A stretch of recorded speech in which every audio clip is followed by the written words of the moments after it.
Welcome back to another tutorial by Aiden's Cuts. Today we'll be doing a taper fade with the middle part.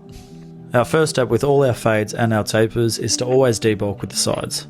Starting with our longest guard first, we're going to open it up all the way, which will be our 2.5 all the way open, then going straight into our 1.5. Making sure with all our steps we're always going in with the clipper all the way open, flicking it out all the way and then closing it to go into the next step. Once you've gone into your 1 all the way closed, we're then going to go in with our skin trimmers, going a couple centimeters above the sideburns in a semicircle fashion. The next step will be to foil it out and then open our clippers all the way just above that semicircle that we just created, only going a couple centimeters higher.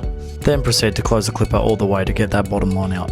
When all the guidelines have been put in, we're then going to go in and detail with our 1 guard all the way open or all the way closed, just removing any of the bulk that we can see. And then proceed to do the exact same thing with our 0.5 guard, finishing up the fade.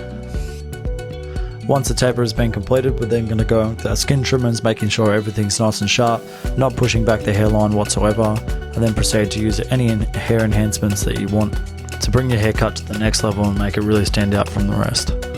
Make sure to finish the haircut with the razor. The final finishing touches of every haircut is what the client will notice and what will make the haircut stand out. So don't rush the process, because practice makes perfect. If you guys do like these shorter format videos, please let me know in the comment section below. This will be the last of the shorter format videos before I go away to India for 2 weeks. So thanks for watching. If you found this helpful at all, make sure to subscribe and please let me know what you guys want to see when I'm in India.